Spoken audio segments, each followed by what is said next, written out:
구약성경 나훔입니다. 구약성경 뒤쪽에 가면 소선지서 가운데 나훔 제1장 1절에서 8절 말씀입니다. 제 성경책에는 구약성경 1298페이지에 있습니다. 찾으셨으면 우리 한 목소리로 같이 읽도록 하겠습니다. 시작. 니느웨에 대한 경고 곧 엘고스 사람 나훔의 묵시에 그리라. 여호와는 질투하시며 보복하시는 하나님이시니라. 여호와는 보복하시며 진노하시되 자기를 거스르는 자에게 여호와는 보복하시며 자기를 대적하는 자에게 진노를 품으시며 여호와는 노하기를 더디하시며 권능이 크시며 벌 받을 자를 결코 내버려 두지 아니하시느니라. 여호와의 길은 회오리 바람과 광풍에 있고 구름은 그의 발에 티끌이로다. 그는 바다를 꾸짖어 그것을 말리시며 모든 강을 말리시나니 바산과 갈멜이 쇠하며 레바논의 꽃이 시드는도다. 그로 말미암아 산들이 진동하며 작은 산들이 녹고 그 앞에서는 땅 곧 세계와 그 가운데에 있는 모든 것들이 솟아오르는구나. 누가 능히 그의 분노 앞에 서며 누가 능히 그의 진노를 감당하랴. 그의 진노가 불처럼 쏟아지니 그로 말미암아 바위들이 깨지는도다. 여호와는 선하시며 환난 날의 산성이시라. 그는 자기에게 피하는 자들을 아시느니라. 그가 범람하는 물로 그곳을 진멸하시고 자기 대적들을 흑암으로 쫓아내시리라. 아멘. 아멘. 오늘 말씀은 니느웨에 대한 경고라 이렇게 시작을 합니다. 니느웨는 우리가 잘 아는 아수르라고 하는 나라 제국의 대표적인 이름이고 대신할 이름이며 수도이기도 합니다. 본문은 그 강력하고 세계를 지배하는 부족할 것이 없을 것 같은 누구도 반항할 수 없는 그 이름 아수르 니느웨에게 경고하는 말씀이라고 기록하고 있습니다. 오늘 니느웨를 향한 경고는 처음 받는 경고는 아닐 것입니다. 이미 약 100년 전에 요나 선지자를 통하여서 너는 니느웨 성에 가서 그것에 대하여 외치라는 하나님의 사명을 받고 요나라고 하는 선지자가 니느웨에 갔었습니다. 그런데 복음을 받을 만한 땅도 아니고 복음을 나눌 만한 사람들도 아니기에 요나는 거부했죠. 오히려 니느웨 성이 바라다 보이는 곳이 아니라 오히려 그 정반대 서쪽을 향하여 지중해로 지나가 다시스까지 나아가기 원했던 것입니다. 그럼에도 불구하고 하나님께서는 망하게 할 자를 반드시 망하게 하시며 벌할 자를 반드시 벌하게 하시며 하나님의 섭리에 따라서 진행하시는 이 지구촌의 섭리 가운데 하나님은 요나를 다시 불러서 다시스로 가게 하십니다. 아니 니느웨로 가게 하십니다. 그 과정이 중요한 것이 아니라 결과가 중요해서 오늘은 그 설명 부분을 생략하는데요. 그렇게 억지로 니느웨까지 가서 니느웨 성에 외친 요나의 음성은 아주 한 줄로 간략하게 기록되어져 있습니다. 40일이 지나면 이 성은 망하리라 하는 거였어요. 40일이 지나면 이 성은 망하리라. 우리 성도들이 듣고 싶어하는 하나님은 사랑이시라 세상을 사랑하사 아무도 멸망하지 아니하고 다 구원을 주실 것인데 너희도 그 구원을 받았으면 좋겠다, 이러한 부연 설명이 아니에요. 그냥 그 마음에 받은 대로 40일이 지나면 이 성은 망하리라. 그런데 그 반응이 놀랍습니다. 이 간단하고 희한하고 이해할 수 없는 저거 누군데 와가지고 망한다는 거야? 우리가 누군데? 라는 그 왕의 마음을 하나님께서 만나주시고 녹여주십니다. 그래서 그 짤막한 희한한 이해할 수 없는 낯선 말씀을 받고도 왕이 백성을 향하여서 이렇게 선포합니다. 사람은 누구라도 막론하고 소와 양과 짐승까지라도 굵은 베옷을 입고, 무엇을 입고? 굵은 베옷을 입고. 우리는 이 굵은 베옷이라고 하는 의미를 너무나 잘 압니다. 뿐만이 아니라 모든 악에서 떠나서 금식하며 하나님 앞에 나아가 회개하라 명을, 왕의 어명을 내리게 됩니다. 그러므로 말미암아 혹시 하나님께서 우리를 향하여 분노하셨거든 그 분노를 깔아앉히시고, 우리를 향하여 진노하시는 마음이 있거든 진노를 멈추시고, 우리를 멸망하겠다고 작정하셨거든 그 작정하신 멸망을 혹시 미루실 줄, 아니 멈추실 줄 누가 알겠느냐, 이렇게 성경은 기록해요. 누가 알겠느냐, 이것은 확실한 믿음은 아닙니다.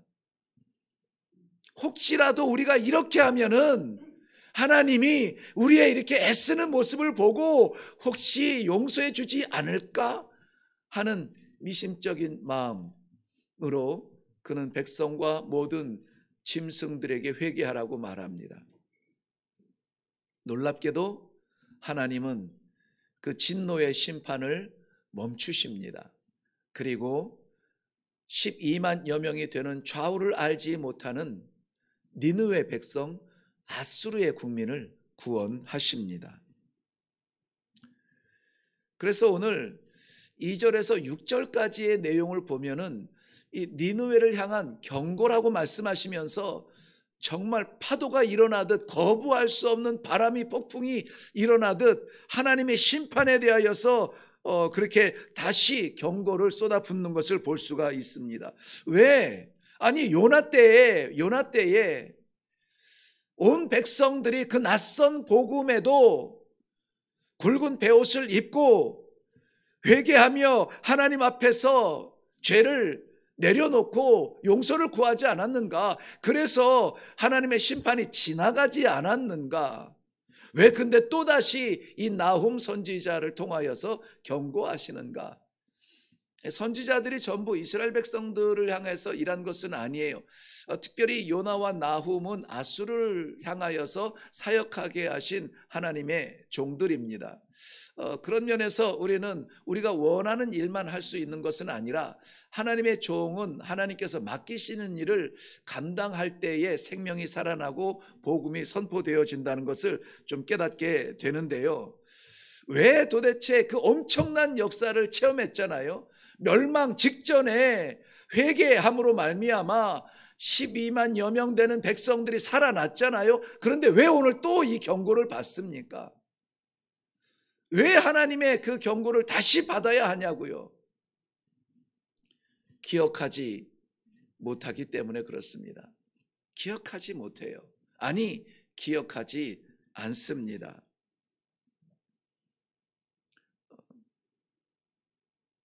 하나님께서 주시는 말씀은 우리에게 들으라, 들으라, 쉐마 외치지만, 그러나 그것은 귀청을 울려 들으라는 말씀이 아니라 마음에 새기라는 말씀이고 그 말씀대로 살으라는 말씀이에요.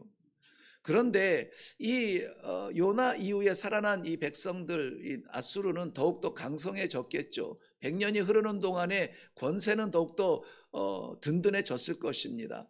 그래서 이제는 다시 북이스라엘을 삼킬 뿐만이 아니라 남유다까지 넘보는 그러한 나라가 되었습니다. 정신없이 전쟁을 통하여서 나라를 확장해 나아가고 권세를 세워 나가다 보니 정작 잊지 말아야 될 것, 기억해야 될 것은 기억하지 못하는 자아상실의 세계를 살아가고 있는 니느웨였습니다. 그래서 하나님은 작은 종을 보내어서 기억하라. 여호와의 어미하심을 기억하라. 이야기하고 있는 것입니다. 출애굽기 1장에 보면 1장 8절에 보면은 하나님께서 이 애굽이라고 하는 나라를 든든하게 세워 나가시는 데에 요셉이라고 하는 작은 소년을 세우셨는데요. 그 작은 소년의 그 꿈의 해석과 하나님께서 말씀하시는 것을 직언함으로 말미암아 7년이나 되는 풍년 동안에 다 먹어치우지 아니하고 그 7년 중년의 곡식을 모아놓아 다시 이어오는 7년 환란 동안 흉년 동안에 그것을 팔아서 나라의 힘이 되고 또 그것으로 부강해지는 그러한 것을 체험했습니다. 그래서 요셉의 총리의 자격뿐만이 아니라 요셉의 가족까지 70여 명 되는 가족까지 초대해서 왕이 애굽에서 살도록 풍요함을 누릴 수 있도록 기회를 주었죠. 그런데 몇 절 지나가 보면은 이런 대목이 있어요. 요셉을 알지 못하는 새로운 왕이 일어나. 요셉을 기억하지 못하고 요셉을 통하여서 역사하셨던 하나님을 기억하지 못하는 왕이 일어나서 보니 자기 백성이 아닌 백성들이 나라 안에 우글우글합니다. 그런데 이 사람들이 정말 우리 민족이 아니기 때문에 적군이 쳐들어왔을 때 마음만 바꾸면 우리가 위기에 빠질 수 있는 그러한 위험한 상태이기 때문에 이 백성들, 낯선 백성들을 강압적으로 누르기 시작합니다. 노동을 시키고 험한 노동 가운데 던져 놓습니다. 결국은 여호와 하나님을 기억하지 못하는 새로운 왕으로 인하여서 애굽은 이 200여만 명 되는 이스라엘 백성들이 떠나는 것을 보는 그러한 상황에 빠지게 됩니다. 오늘 6절 말씀 하반절에도 이렇게 기록이 되는데요. 2절부터 6절의 하나님의 진노에 대한 그러한 결과처럼 보여주는 말씀입니다. 6절 하반절입니다. 그의 진노가 불처럼 쏟아지니 그로 말미암아 바위들이 깨지는도다 그랬습니다. 여호와의 진노가 불처럼 쏟아져 바위가 깨진다고 했습니다. 일부 예배 때도 잠시 저는 간증을 나누었지만은 여러분, 이 돌은 정으로 깨트리는데요, 정으로 깨트릴 수 없을 만큼 커다란 이 바위는 무엇으로 깨트리는지 혹시 아십니까? 네, 저는 그것을 제 눈으로 보았고 경험을 해서 아는데요, 커다란 바위를 깨트리는 것은 불이더라고요. 불. 선교지에서 이런저런 건축들을 하는데요, 대체로의 건축은 그저 한 1m 정도의 깊이를 파서 거기에 그 주춧돌처럼 시멘트로 기둥 바닥을 세워 놓으면은 그저 뭐 한 사방 1m도 안 되는, 사방 한 50cm 정도 되는 그러한 이 틀을 만들고 거기에 시멘트를 부으면은 그것만이 이제 기둥의 바탕이 반석이 되는 경우입니다. 그런데 화장실을 만들 때는 좀 달라요. 거기는 이런 하수 시설이 되어 있지 않기 때문에 저희들이 짓는 사람들이 그 하수 관계를 다 해결을 해야 됩니다. 그래서 집보다 더 낮게 깊이 땅을 파야 되는데요, 굉장히 뭐 한 2, 3m 되는, 사방 3m 정도 되는 그러한 땅을 이제 파 내려가는 거예요. 파 내려가서 그쪽으로 모아놓고 나중에 퍼내야 되는데요, 파 내려가는데 좀 깊이 팠다 했는데 좀 마음이 걸리죠. 시원하지 않습니다. 더 좀 파고 싶은데 이 꽝꽝 땅이 흙이 아니라 돌을 만나게 되는데, 이 돌이 이만저만 큰 돌이 아니었습니다. 저희가 살았던 카라가는 집안 자체가 돌이에요. 그래서 거기에서는 좀 깊이 뭐 파서 우물을 만든다 할지라도 석회수 때문에 뭐 이런저런 아무튼 부작용들이 많습니다. 이 다리가 막 코끼리 다리처럼 이렇게 붓는 사람들도 많이 나오고요.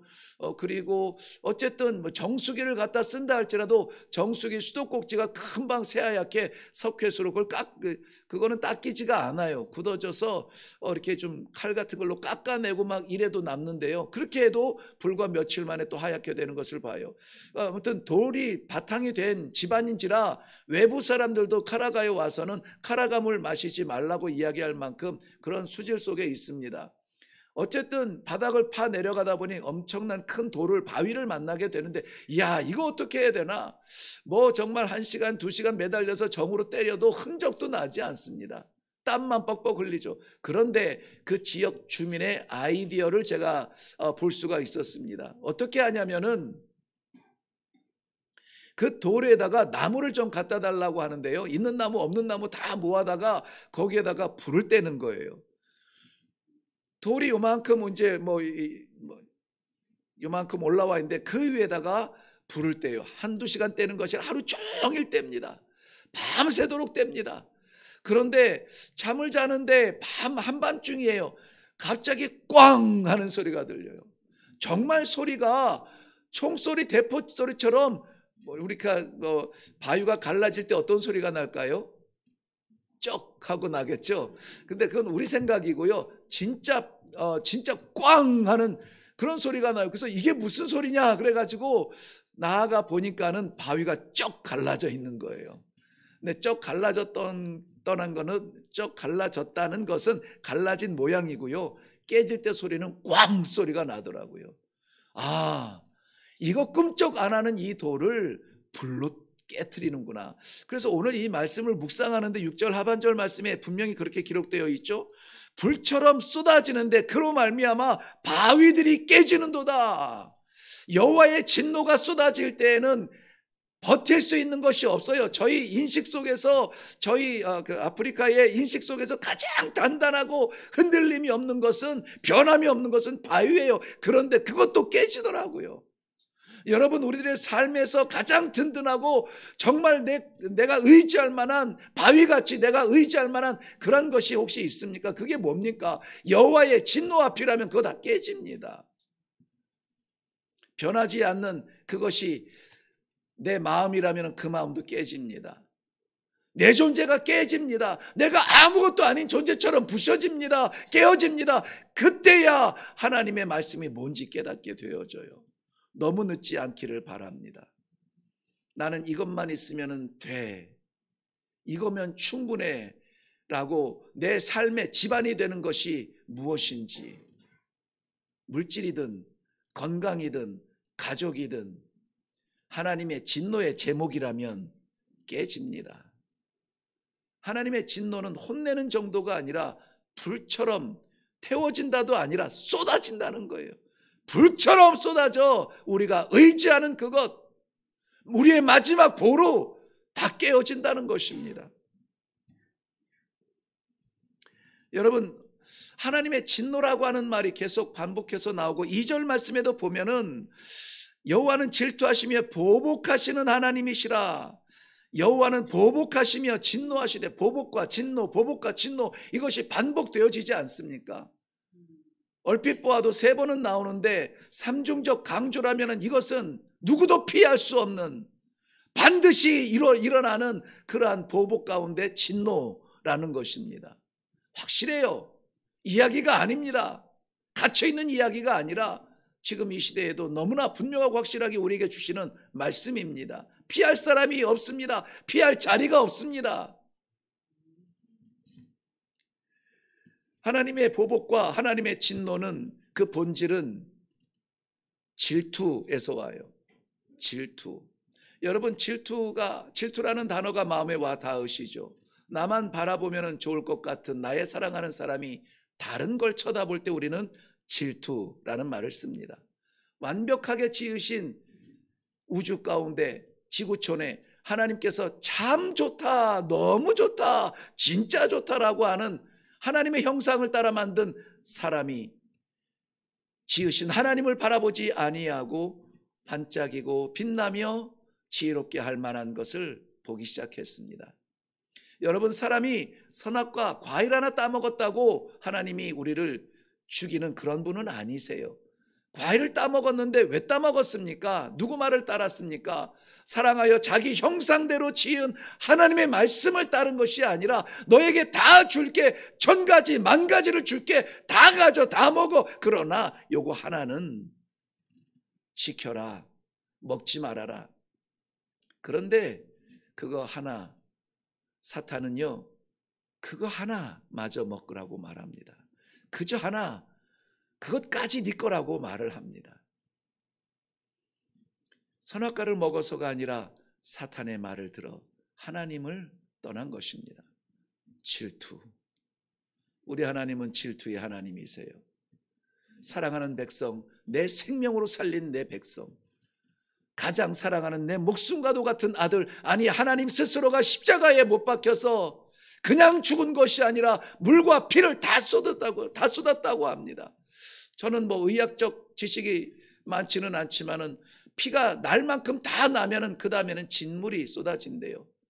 그러면은 몸에서 나오는 물과 피라고 하는 것은 피 다 쏟은 다음에 나오는 그 진물까지 쏟아내고 우리를 구하신 하나님의 사랑, 그 사랑 바라보며 살아가지 아니하고 반짝이며 잠깐 나에게 좋을 것 같은 그것 붙드느라고 하나님을 잊어버리는 그러한 삶을 살아간다면 하나님은 질투하실 것입니다. 그런데 오늘 2절부터 6절까지 모든 내용을 나중에 다시 여러분들이 묵상한다 할지라도 피할 수 없는 하나님의 진노고 정말 레바논의 꽃마저 마르게 하고 아름다운 것 흔적조차 남지 않도록 완전하게 다 깨트려 버리시는 그 심판을 얘기하시던 중에 이 말씀을 지금 나훔을 통하여서 경고하는데요. 아이러니하게도 나훔이라고 하는 선지자의 이름의 뜻은 위로하는 사람, 그런 말이에요. 그렇다면 이 위로자 나훔을 통하여서 하고 싶은 말씀은 뭘까요? 이렇게 엄위하신 심판이 있으니까 너희들 조심해라, 이것을 말하고 싶을까요? 그것이 아니라 오늘 7절 말씀을 보면 우리 같이 볼게요. 7절, 여호와는 선하시며 환난 날에 산성이시라. 그는 자기에게 피하는 자들을 아시느니라. 하나님이 아신다면은 그건 진짜 아는 겁니다. 내가 우리 성도들을 안다고요? 천만에 잘 몰라요. 여러분이 저를 압니까? 저는 상대해야 되는 우리 성도들이 여러 명, 수십 명 계시니까 모를 수 있는 부분이 있겠죠. 그런데 여러분은 한 명을 바라보잖아요. 그런데 여러분 저를 아십니까? 아마 모르시는 부분이 더 많을 거예요. 그런데 하나님이 아신다는 것은 지식적으로 아는 것이, 내가 만들었으니까 내가 알지라는 지식적인 그런 말씀이 아니라 관계 속에서 안다는 거예요. 사랑하는 우리를 하나님께서는 아신다는 거예요. 오늘 7절, 8절만이 아니라 15절에도 이렇게 기록했습니다. 볼지어다 아름다운 소식을 알리고 화평을 전하는 자의 발이 산 위에 있도다. 유다야, 내 절기를 지키고 내 서원을 갚을지어다. 악인이 진멸되었으니 그가 다시는 내 가운데로 통행하지 아니하리로다 하시니라. 하나님께서 진노하시며 심판하시며 깨트리시며 모든 것 바닥까지 말리시는 가운데에서 말씀하고 싶은 것은 무엇이냐면은 내가 너의 산성이 되어줄게 라는 거예요. 하나님의 심판의 엄위하심을 저는 이 초반의 서두에서 강조했습니다. 피할 자가 없다고 했습니다. 나만할 것이 없다고 했습니다. 세상의 가장 강력한 바위도 깨트리는 하나님의 진노라고 했습니다. 그런데 그러면 우리는 어떻게 해야 됩니까? 그러면 우리는 어떻게 해야 됩니까? 하나님 아버지를 기억하시기를 바랍니다. 아버지의 그 사랑과 은혜와 구원을 기억하시기를 바랍니다. 이 기억이 필요하지 않는 사람은 이 심판과 이 하나님의 진노하심에 대한 긴장을 하지 못하게 됩니다. 여러분, 하나님을 사랑하고 하나님 말씀대로 살아가는 성도들에게 환난은 반드시 있습니다.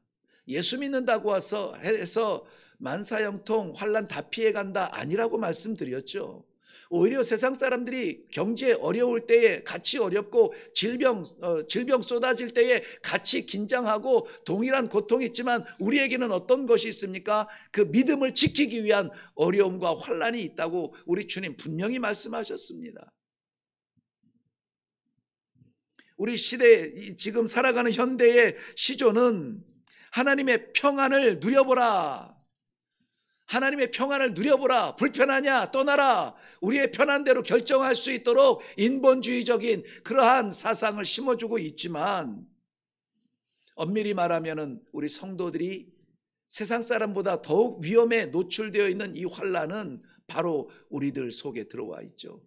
가정에 들어와 있고 우리 교회에 들어와 있습니다. 사람이 불순종, 하나님의 명령에 불순종함으로 말미암아 이미 환난은 예견되어 있고 하나님은 말씀해 주셨습니다. 창세기 3장 16절 말씀 이후에 보면은 하나님 앞에 불순종함으로 말미암아 자기들 편리대로 결정했던 결과가 무엇이냐? 여인에게는 해산의 고통과 남자의 지배를 받는 고통, 환난이 있을 거라고 말씀해 주셨습니다. 그리고 남자에게는 땀을 흘려 수고하여 소산을 얻을 것이나 그러나 그 땅은 너희에게 오히려 엉겅퀴와 가시나무를 낼 것이라고 말씀해 주고 있었습니다. 우리는 어쩔 수 없이 환난 앞에 두 다리 힘이 빠져 털썩 주저앉을 때에야 하나님을 찾게 됩니다. 신명기 8장 2절 말씀에는 하나님께서 선한 길로 인도하여 주시기 위하여서 그의 백성들에게 환난을 허락하신다라고 말씀하고 있습니다. 역대하 33장에 보면 이스라엘 므낫세 왕이 나오는데요, 12살의 왕이 되고 55년 동안 왕권을 다스립니다. 우리 4년 동안 대통령을 해도 강력한 힘이 있지 않습니까? 그런데 인격이 완성되지 아니하는 12살에 나라의 최고의 왕이 되어서 55년을 다스리니 그 눈앞에 누가 보이겠습니까? 말하는 대로 다 순종하고 하고 싶은 것은 다 할 수 있는 그러한 왕권을 55년 다스렸습니다. 그런데 하나님께서 포기하지 아니하시고 그 민족에게 메시지를 주기 위하여 어떻게 하시냐면 그 마지막을 아수르의 포로로 끌려가는데요, 가고 싶어서 가는 것이 아닙니다. 원하는 것을 입을 수도 없습니다. 먹을 것을 원하는 것을 먹을 수도 없는 포로로 끌려가면서 환난, 고통, 극악스러운 바닥의 그 인생을 경험하면서 이해할 수 없는, 이전에 살아보지 못했던 그러한 괴로움을 당하면서 성경은 뭐라고 결론 지으냐면 이 므낫세가 고통과 환난을 통하여서 겸손함을 배우게 되었다.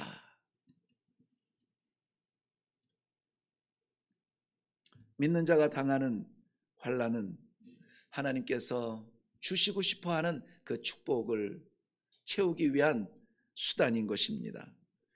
베드로전서 1장 15절 말씀에 보면은 우리 믿는 사람들이 만나는 그 환난, 시련, 어려움, 고통을 하나님께서 영원한 자유를 주시기 위한 선물이라 이렇게 설명해 주고 있습니다.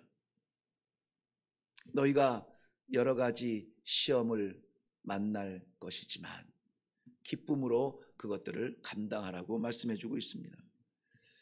환난이 없는, 고난이 없는, 아픔이 없는 사람이 누가 있겠는가?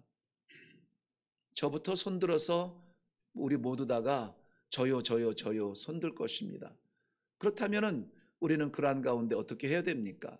환난이 없질 않고 우리는 하나님의 백성인데 어떻게 살아야 이 환난을 대처하는 지혜로운 사람이 될까요?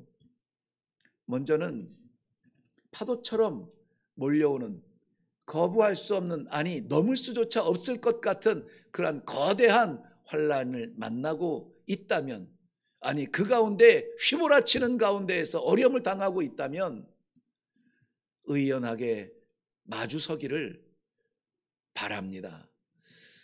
시험 앞에 의연하게 선다는 것은 무슨 말입니까? 우리는 언뜻 떠오르는 사람은 욥입니다.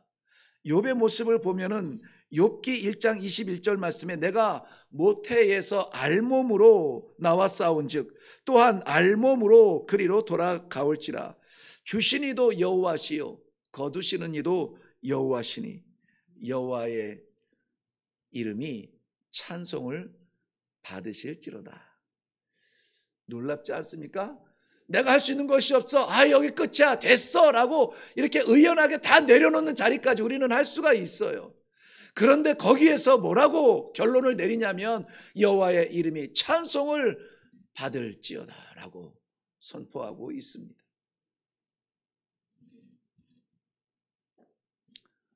이 의연한 그 자리에서 마지막까지 곁에 머물러 있는 아내마저도 그러면은 당신의 그 하나님을 저주하고 당신도 죽으시오. 그럼 되겠네. 조롱하며 곁을 떠납니다. 그런데 어떻게 합니까? 욥은 누구도 원망하지 않습니다. 환난 가운데 우리가 일어날 수 있는 또 다른 힘은 원망하지 않는 마음이에요. 아무도 원망하지 않기를 바랍니다. 변함없이 여호와를 찬양하시기를 바랍니다. 시편 37편 1절 말씀에 보면은 악을 행하는 자들 때문에 불평하지 말라. 불의를 행하는 자들 때문에 시기하지 말라. 우리가 원망하고 불평하고 시기하는 것은 하나님께서 우리에게 주신 이 환난과 고난 때문이 아니라 그것을 인하여서 우리를 유혹하고 시험하는 사람, 통로, 과정 때문에 무너진다는 것입니다. 사랑하는 성도 여러분, 이제 우리의 원망의 입술을 닫고 의연하게 대처했던 욥처럼 흉내라도 내서 찬송이 회복되어지기를 주님의 이름으로 축원합니다. 이것은 그냥 우리의 종교적인 지식이 아니라 성도로서의 삶에 드리는 권고입니다. 정말 우리 삶 가운데 하루 가운데 내 입술을 통하여서 드려지는 찬송이 몇 곡이나 되는지, 흥얼흥얼 부르는 찬양이 몇 곡이나 되는지 실제적으로 한번 해보자. 날마다 우리 씨름하잖아요. 날마다 시도하잖아요. 새벽마다 오늘도 너의 실력과 너의 경력과 너의 체력과 너의 힘으로 살아가는, 근력으로 살아가는 삶이 아니라 말씀 따라 순종하며 어렵더라도 한 발 나가고 힘들더라도 아멘하며 순종할 때에 내가 살아가지 아니하는 하나님께서 잡아주시고 하나님께서 살리시고 하나님께서 이기게 하셨습니다. 고백할 수 있는 간증거리가 생긴다고요. 간증거리가. 가장 가까운 표현이 찬송이에요. 그래서 오늘 사랑하는 성도 여러분, 오늘 우리는 시도할 겁니다. 예배를 마치고 저문을 나설 때에 의도적으로 우리 입에 찬송이 있기를 바랍니다. 할렐루야, 주님 감사합니다. 빈 마음으로 왔다가 이렇게 하나님의 말씀으로 채워지니 감사합니다. 저주받아 마땅할 불충한 사람이지만 하나님 다 씻어주시고 깨트려주시고 하나님의 구원의 소식으로 나를 다시 새롭게 하시니 소망을 주시니 감사합니다. 찬송 소리가 우리 가운데 있기를 바랍니다. 또한 여러분 어려움을 만났을 때에 하나님의 처방 가운데에서 중요한 것은 뭐냐면 낙심하지 말래요. 낙심하지 말래요. 여러분 낙심은 불신에서 시작된다는 것 아십니까? 무슨 말씀이냐면은 다 잃어도 정말 사실 우리 다 잃지는 않아요. 그래도 조금 남아있는데 우리는 다 끝났다고 말하는 습관이 있죠. 다 잃어도 우리가 하나님을 의지하고 붙들고 말씀을 사모하며 기도하는 자리에 있으려고 몸부림치는 그러한 믿음만 있다면 우리는 낙심하지 않습니다. 낙심하지 않아요. 세상은 다 끝났다고 말하는데 거기에서 우리는 찬송할 수 있다는 거예요. 이것이 믿음이고 이것이 성도의 삶입니다. 이것이 살아있는 하나님을 나타내는 증거입니다. 사막이나 정글에 들어가서 선교사로 평생 살면서 복음을 외친다고 해서 대단한 거룩한 증인이 아니라 우리 삶 가운데에서 내 몸뚱아리는 무너지는데 내 경제는 바닥이 났는데 소망은 보이지 않는데 쉴만한 가정이 다 깨어져 가는데 그래도 하나님 아버지를 신뢰한다면 우리는 낙심하지 않습니다. 찬송합니다. 나는 우리 모든 성도들이 찬송에 회복되어져서 낙심의 그 목청으로 하나님을 인정하는 찬송하는 성도들이 되었으면 좋겠습니다. 빌립보서 4장 13절 말씀은 나는 연약하나 우리 주는 강하다고 고백합니다. 내게 능력 주시는 자 안에서 내가 모든 것을 할 수 있느니라. 하나님께서 우리에게 주신 이 약속을 믿으신다면 약속 붙들고 따라가시기를 바랍니다. 여호와는 우리 장로님 기도하시면서 이 나라 이 민족의 산성이 되어달라 기도했습니다. 여호와는 나의 산성이시라. 산에 지은 성이라 침노할 자가 없음이라. 이 놀라운 축복의 말씀을 받으시기를 바랍니다. 언제 산성이 된대요? 환난 날에, 환난 날에, 환난 날에 나의 산성이시라. 십수년 전에 예수님 하나님 만났던 때의 감격이 아니라 지금 어려움을 당하고 있는 이 마지막 골목 막다른 자리에서 나의 산성이시라. 누가? 여호와 하나님이요. 은행장이 아니라, 유명한 S대의 유명한 의사가 아니라, 세계적인 의사가 아니라 여호와는 나의 산성이시라. 나를 건들 자가 아무도 없다라고. 시편 50편 15절 말씀에는 환난 날에 나를 부르라. 내가 너를 건지리니 내가 나를 영화롭게 하리라.